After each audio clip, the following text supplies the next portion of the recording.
The Rolls-Royce stopped at the exact spot where the bride was supposed to arrive, and a woman everyone had called Barren stepped out wearing the one color the wedding planner had forbidden.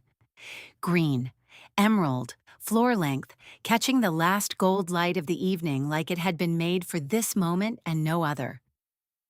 700 guests turned at once. Silk rustled. A champagne flute paused halfway to someone's mouth. Somewhere near the string quartet, a bow scraped off a note and never finished it. Amara Okoye did not look at any of them. She smelled cut peonies and candle wax, and underneath it, the particular metallic tension of a room full of powerful people about to watch something they couldn't stop. Her palm was warm where a small hand gripped it. One of her sons, the quieter one, the one who noticed everything and said almost nothing. He tugged her sleeve. "Mom, that man is looking at me like he's seen a ghost." She followed his gaze.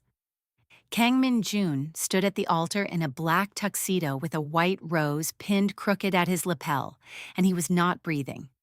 5 years had carved something colder into his jaw, but his eyes, she would have known his eyes anywhere because she was looking at them twice now, once on his face and once, 6 feet away, on their sons. The bride, Han Seo-yeon, lowered her bouquet an inch at a time, as if setting down a weapon she'd realized wouldn't fire. Somewhere behind Amara, an old woman's voice, reedy, furious, unmistakably his grandmother's, hissed a single word in Korean that needed no translation.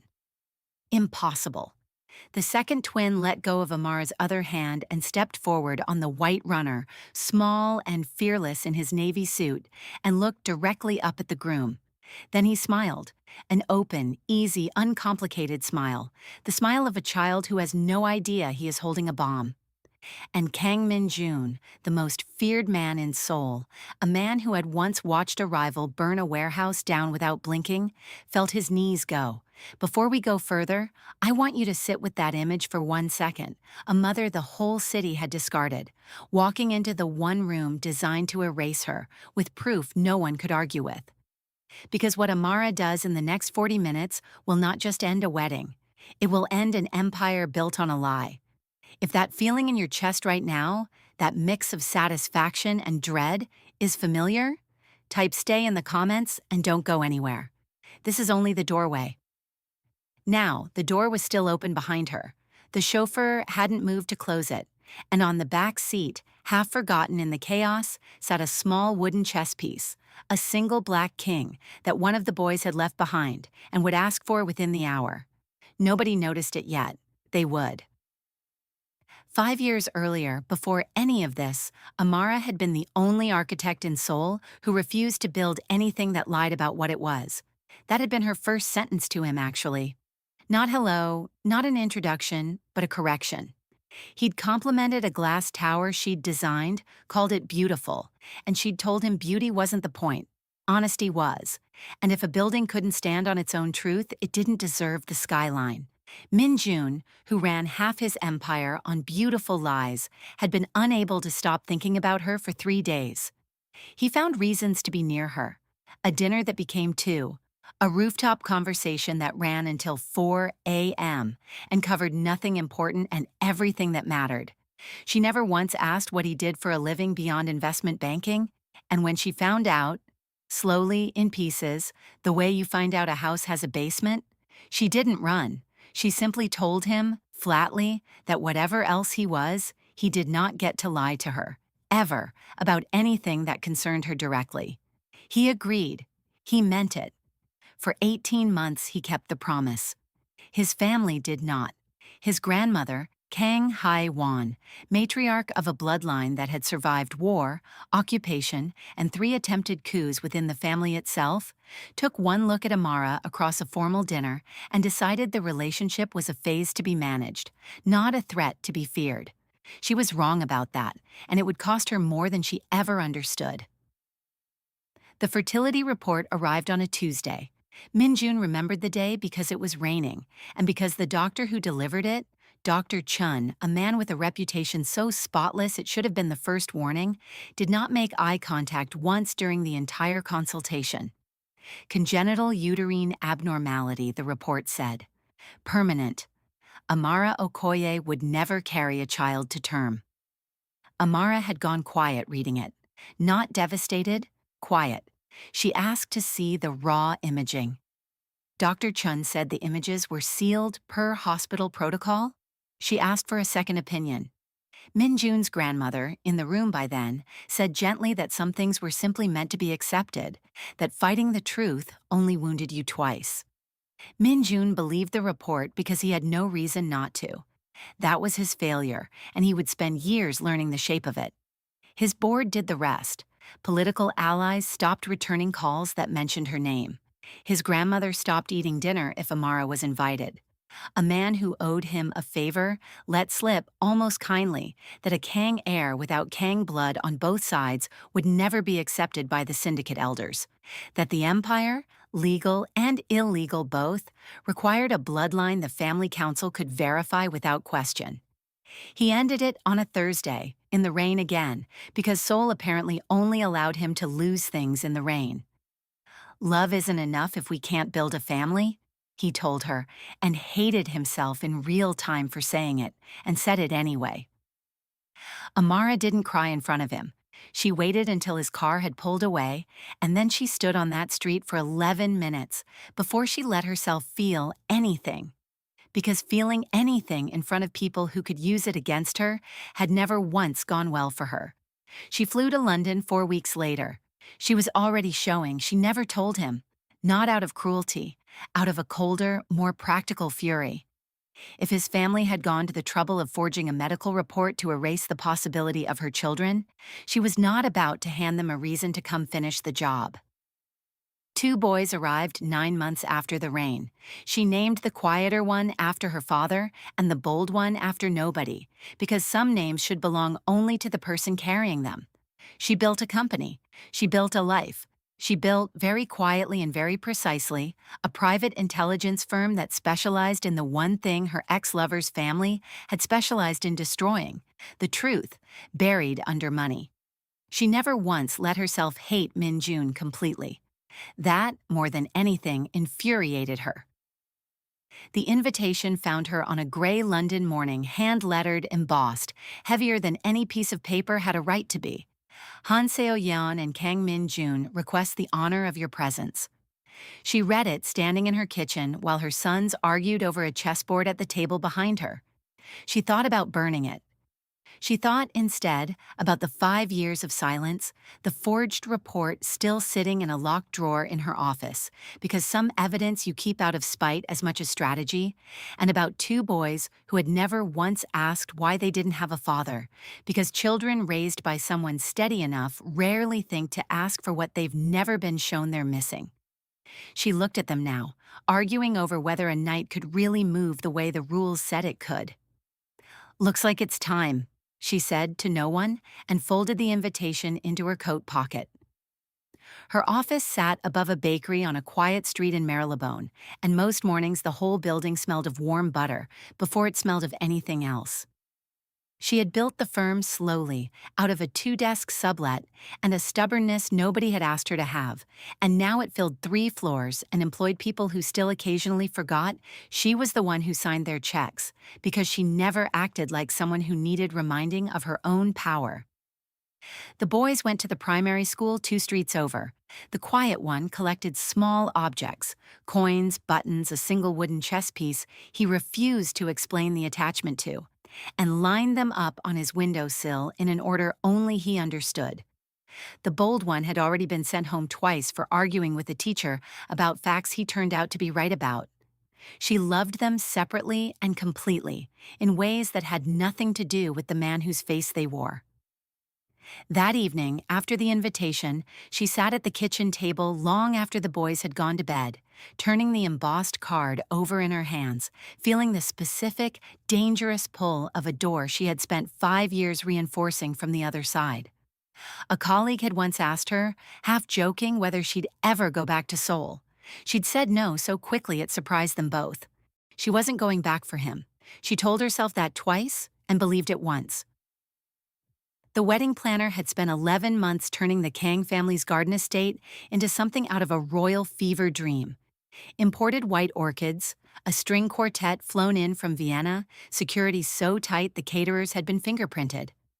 None of it accounted for a Rolls-Royce Phantom that hadn't RSVP'd through the correct channel.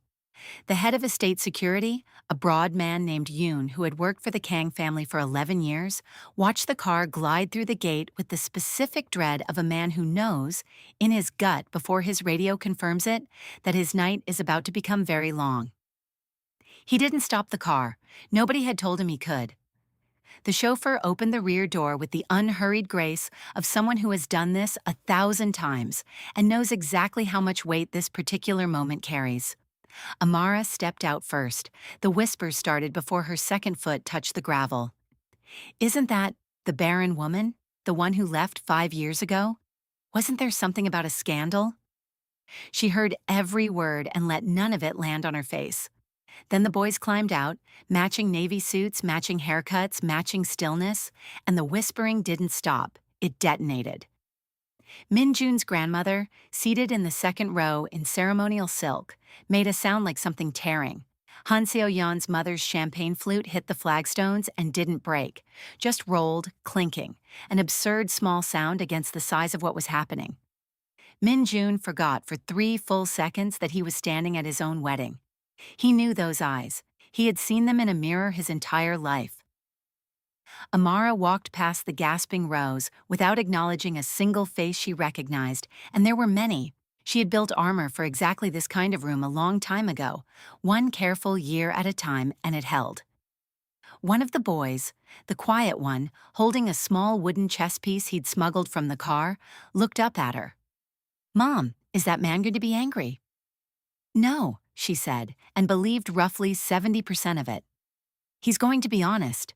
Finally." They reached the edge of the aisle, 700 guests, and not one of them breathed normally.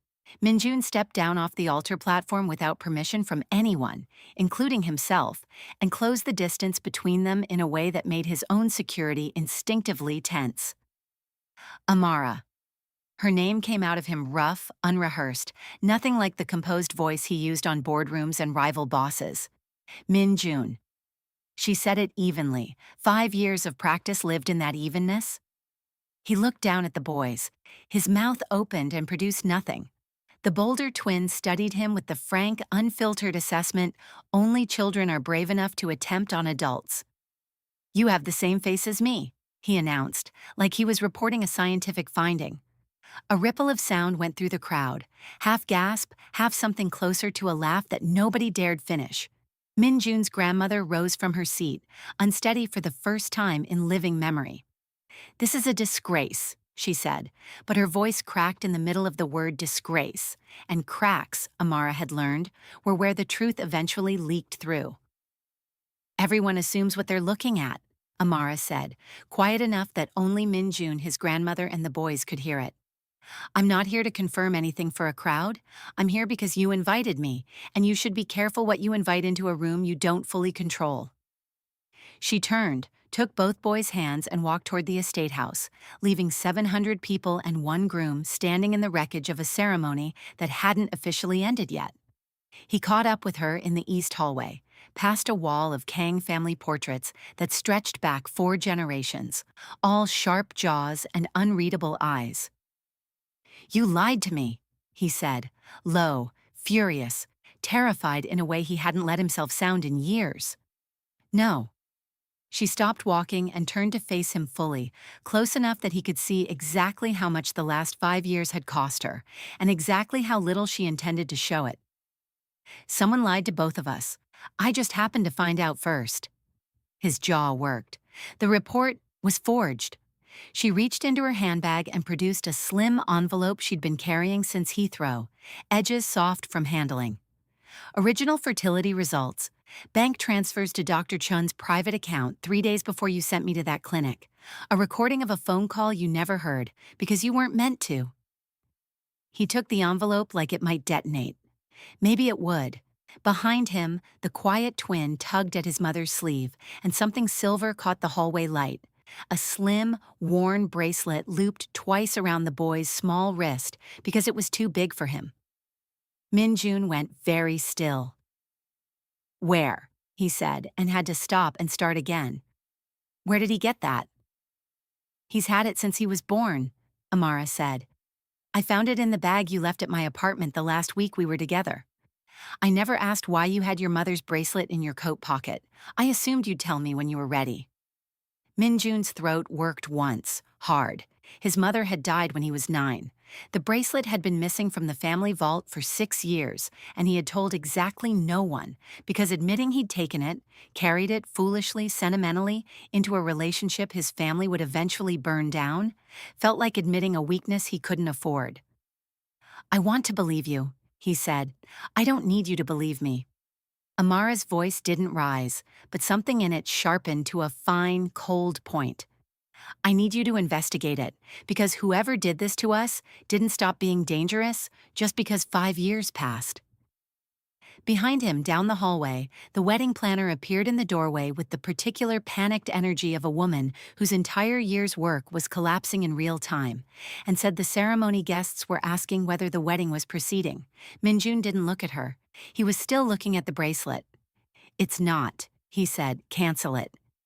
He gave his men 3 names to start with: Dr. Chun, the 2 nurses on shift the day of the false diagnosis, and the accountant who processed hospital vendor payments for the Kang Foundation's charitable wing, a channel so boring, so beneath notice, that nobody had ever thought to audit it. Within 2 hours, his most loyal lieutenant, a scarred, quiet man named Baek, who had never once lied to him in 14 years of service, delivered the answer, standing in the estate's private study with the door locked. It wasn't your grandmother, Beck said. We checked. She hated the relationship, but she never touched the medical records. Someone moved faster and quieter than she ever does. Then who? Beck hesitated, which he never did. Chairman Kang Tae-sik. The name landed in the room like a dropped glass. Minjun's uncle, his father's younger brother, the man who had taught him to shoot, taught him to negotiate, taught him, supposedly, everything he knew about protecting the family that carried his name. Why?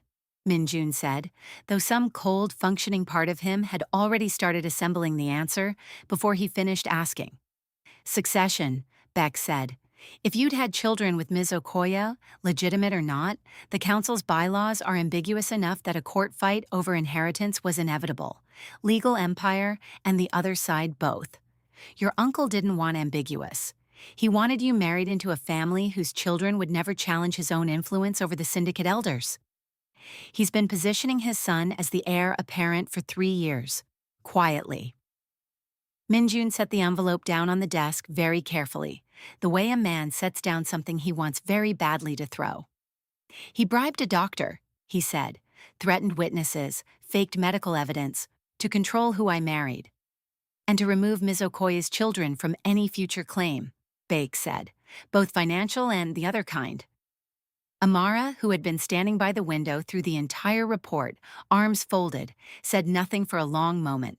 Then, he didn't remove us. He just delayed us. That's a very expensive mistake to make against someone with a research firm and 5 years to plan.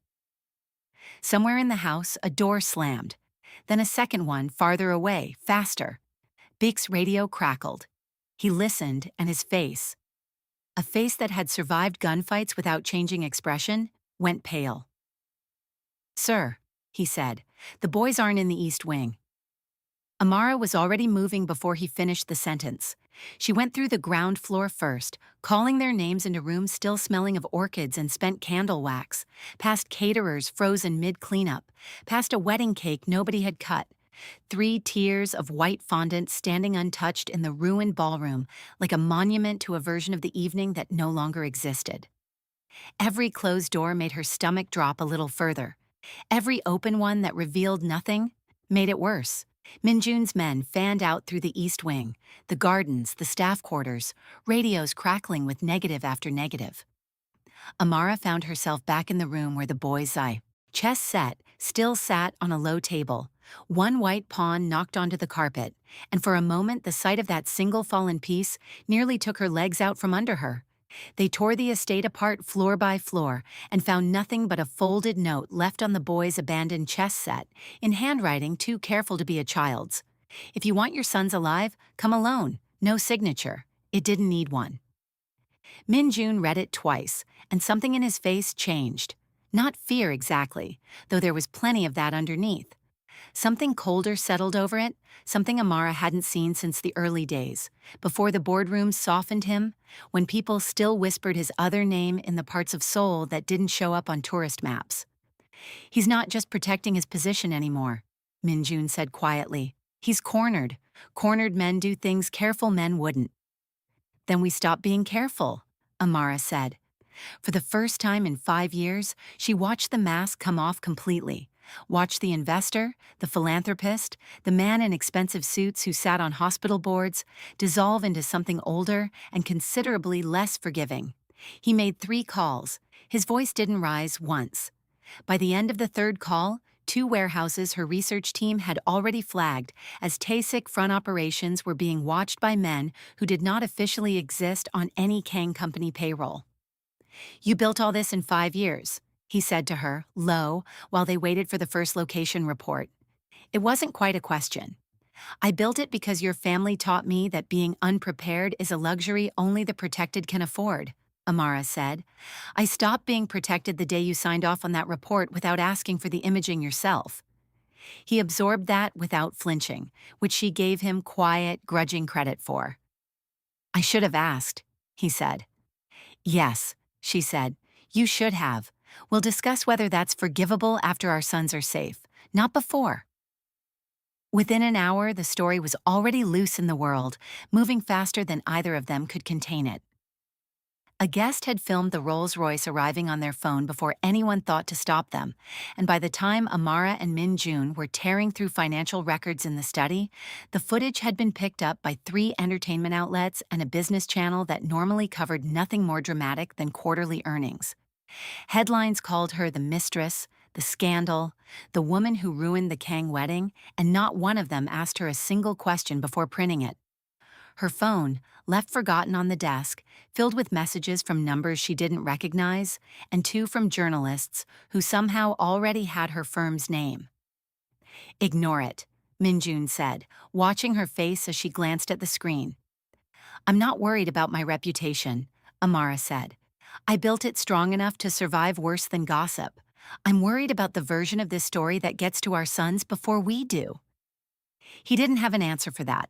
He simply reached over and turned her phone face down on the desk, a small, useless gesture that she noticed anyway, and didn't ask him to take back. The first real break came from Amara's side, not his. A financial trail her firm had been quietly tracking for 2 years, without knowing yet what it would eventually connect to. Offshore transfers routed through a fertility research foundation registered in Geneva, funding flowing in from at least 4 continents, disguised as grants for reproductive medicine innovation. "I flagged this account 18 months ago," she said, spreading printouts across the study desk. "I thought it was ordinary money laundering. I didn't understand the product until now." "What product?" Min-jun said. "Genetic material," she said, and her voice went flat in the specific way voices go flat when a person is holding herself very carefully together. "Blood samples, prenatal records. Someone stole clinical data during my pregnancy, under the cover of a false diagnosis that put me in and out of specialist clinics for months, and the boy's genetic profile ended up flagged in an experimental research database. There's a rare marker. I don't fully understand the science yet, but it's valuable enough that someone has been paying to keep tabs on them since before they were born." Min-jun's hand resting on the desk closed slowly into a fist. "My uncle sold my son's blood." "Your uncle sold access," Amara corrected. "The buyers want the originals, alive. That's the only reason this note exists instead of something worse. Whatever they're building, it needs living subjects, not just data." Bake's radio crackled again. A location, a private dock south of the city, and past it, open water, and past that, an island the Kang family had used for decades to entertain guests who preferred privacy over comfort. "That's not one of ours anymore," Min-jun said grimly. "My uncle transferred the lease 4 years ago. I signed off on it without reading the fine print. I thought it was a tax matter." "It usually is," Amara said, "until it isn't." They didn't go alone, and they didn't go quiet. Min-jun called men he hadn't called in years. Men from the other half of his life, the half with no board seats and no charity galas, men who owed him debts older than his sons. Amara called her own team, analysts and two ex-intelligence contractors who had spent the last 5 years building the exact skill set this night required and had never once been told why. They met at the dock an hour before dawn. Fog sat low on the water. The island, when it finally resolved out of the dark, looked less like a private retreat and more like what it had actually become. 3 low buildings behind a chain-link perimeter, floodlights, men with rifles who moved like professionals, not decoration. "Stay behind me," Minjun said. "I didn't come here to hide behind anyone," Amara said, and checked the small tactical radio her own team had given her with hands that weren't shaking, though everything else in her chest was. The assault that followed was not clean, and Amara would remember pieces of it for the rest of her life in fragments rather than a full sequence. Gunfire echoing wrong across open water, Bayek's voice calling directions low and fast, the specific awful silence of the seconds between shots when nobody was sure who was still standing. Halfway across the compound, a guard stepped out from behind a generator shed directly into her path, rifle already rising. Amara didn't scream and didn't freeze. She threw the only thing in her hand, a heavy steel flashlight, hard into his face, and when he staggered, she drove her shoulder into his chest and put him down onto the gravel before he found his balance again. One of her own contractors dragged him aside a second later, but the moment belonged to her, not him, and she carried it with her the rest of the night like a small, cold piece of proof that she was not, and had never been, someone who needed saving.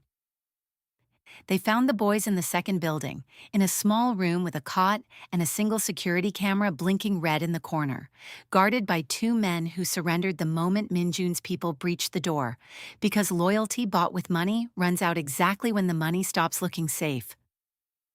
The bold twin was crying quietly, angrily, more furious than frightened. The quiet one was sitting very still on the cot, holding nothing, having lost his chess piece somewhere in the chaos of the wedding hours earlier, and looking in this moment like he'd lost something far larger than a small wooden king. Amara crossed the room and pulled them both against her so hard it must have hurt, and neither of them complained. "You came," the bold one said into her shoulder, furious and relieved in the same breath. "Always," she said. "Every time. That's not a promise. That's just what's true." Outside, the fighting hadn't stopped. Chairman Kang Tae-sik, it turned out, had not planned to wait quietly for a rest in a wine cellar somewhere. He'd planned an exit, and the exit was a helicopter idling on a cleared strip behind the third building, blades already turning, pilot already committed. Minjun reached the strip 40 seconds too late to stop him boarding. Amara reached it 4 seconds after that, not with a weapon, but with a tablet held above her head and a voice pitched to carry over rotor wash. "It's already sent," she shouted. "Every transfer, every recording, every falsified record. International authorities have had it for 6 minutes. Interpol has your flight plan.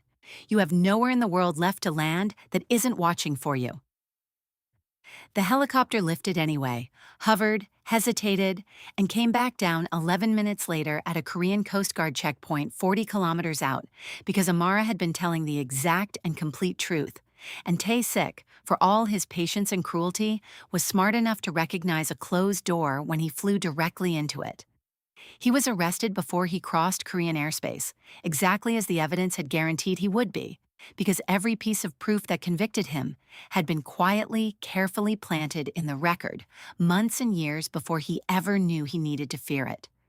Months later, the same white flowers bloomed across the same garden estate, and this time, nobody's champagne glass shattered on the flagstones.